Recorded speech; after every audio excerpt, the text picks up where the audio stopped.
오늘 우리가 나눌 시편 88편은 죽음의 위기 앞에 서 있는 시편 기자가 하나님께 회복과 구원을 간구하는 내용을 다룹니다. 학자들은 본문의 기자가 심각한 질병에 걸려서 죽음을 앞둔 상황에 놓여 있을 것이라 추측합니다. 그는 스스로 자신의 처지를 이렇게 묘사합니다. 3절부터 5절까지 말씀입니다. 물은 나의 영혼에는 재난이 가득하며 나의 생명은 수월에 가까워 싸우니 나는 무덤에 내려가는 자 같이 인정되고 힘없는 용사와 같으며 죽은 자 중에 던진 바 되었으며 죽임을 당하여 무덤에 누운 자 같으니이다. 주께서 그들을 다시 기억하지 아니하시니 그들은 주의 손에서 끊어진 자니이다. 3절에서 시편 기자는 자신에게 재난이 가득하고 자신의 생명이 수월, 곧 죽음에 가까웠다고 진술하고 있습니다. 그는 마치 욥과 비슷한 처지에 놓여 있던 것 같습니다. 분명히 시편 기자는 하나님을 믿는 믿음의 사람이었습니다. 그러나 그에게는 이해할 수 없는 힘든 많은 어려움이 다가왔고 또 심각한 질병이 그에게 다가와 죽음의 직전에 몰려 있었던 것입니다. 4절에서 그는 자신이 무덤에 내려가는 자 같이 인정된다고 말합니다.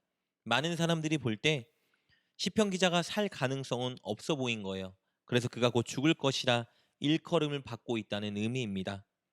5절에서 그는 더 직접적으로 자신의 상황을 이렇게 묘사하죠.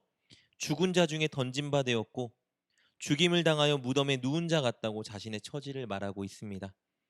시편 기자는 오랜 시간 동안 이렇게 질병으로 고난을 당했으나 하나님의 치료와 회복의 기미는 전혀 보이지 않았습니다. 더 서글픈 것은 이런 글을 보고 그를 사랑하던 지인과 친구들이 다 떠난 것입니다. 18절 말씀입니다. 주는 내게서 사랑하는 자와 친구를 멀리 떠나게 하시며 내가 아는 자를 흑암에 두셨나이다. 시편 기자는 욥이 처했던 상황에 정확히 놓여 있었습니다. 심각한 질병에 걸려 고통당하자 그의 주변에 있던 사람들은 그가 죄를 지어서 이런 질병에 걸렸다고 생각했던 것 같습니다. 부정한 자라 생각한 것이죠. 그래서 하나둘 그를 떠났고 이제 그의 친구는 오직 흑암뿐입니다. 시편 기자는 이렇게 자신이 당하고 있는 여러 가지 재난과 육신의 질병이 하나님으로부터 왔다고 생각했습니다. 그래서 하나님께 이렇게 고백합니다. 이것이 하나님의 심판입니까? 우리 6절부터 8절입니다. 주께서 나를 깊은 웅덩이와 어둡고 음침한 곳에 두셨사오며 주의 노가 나를 심히 누르시고 주의 모든 파도가 나를 괴롭게 하였나이다. 셀라. 주께서 내가 아는 자를 내게서 멀리 떠나게 하시고 나를 그들에게 가증한 것이 되게 하셨사오니 나는 갇혀서 나갈 수 없게 되었나이다. 6절에서 이렇게 말하죠. 주께서 나를 깊은 웅덩이와 어둡고 음침한 곳에 두셨습니다. 7절도 마찬가지입니다. 주의 노가 나를 심히 누르고 주의 모든 파도가 나를 괴롭게 합니다. 8절도 또 동일하죠.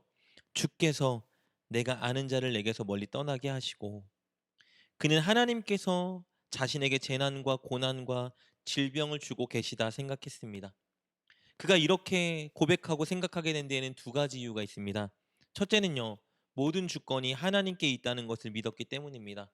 고난도, 재난도, 질병도 하나님께서 모든 것을 다스리시고 계획하고 주관한다 믿었기 때문에 지금 자신에게 닥친 이 고난과 재앙과 질병을 하나님이 주셨다 생각했습니다.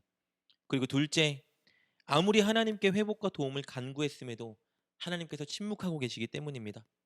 회복시켜 주시지 않으시고 도리어 더욱 심각해지는 자신의 건강 상태를 보며 하나님께서 자신에게 주신 처벌, 즉 심판이라 생각했습니다.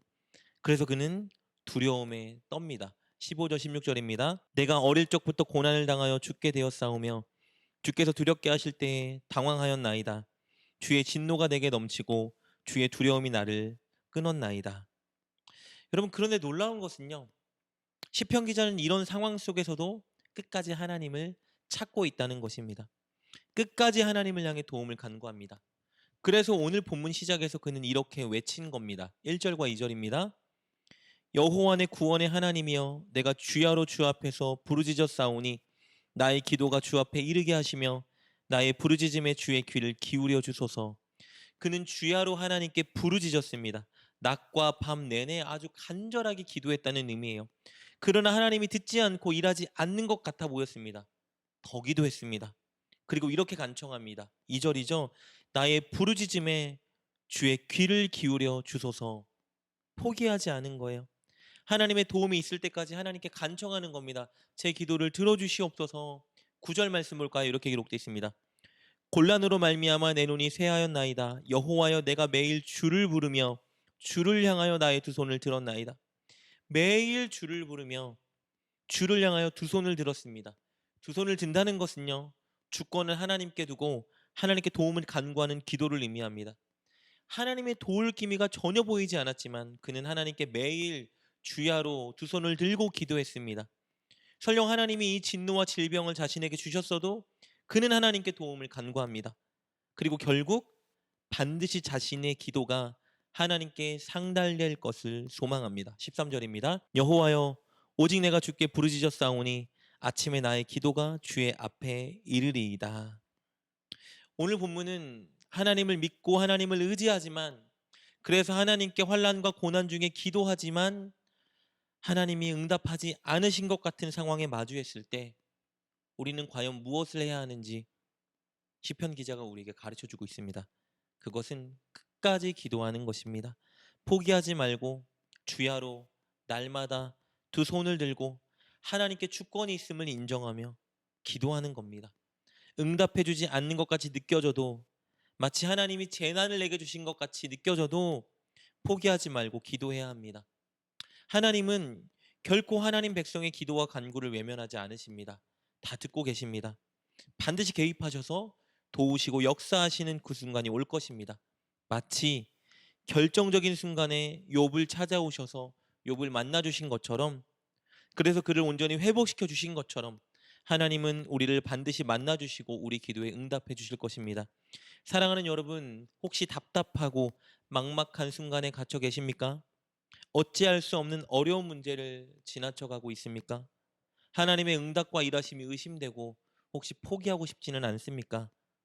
포기하지 말고 기도합시다. 주야로 날마다 하나님께 주권이 있음을 인정하며 간구합시다. 반드시 하나님께서 우리가 감사하고 하나님을 찬양하게 만드실 것입니다. 그날을 바라보며 오늘도 포기하지 말고 기도하는 여러분 되시길 주님의 이름으로 축복합니다. 기도하겠습니다. 하나님, 우리에게 환난과 고난이 올 때 끝까지 하나님을 바라보며 도움을 간구하는 우리가 되게 하여 주옵소서.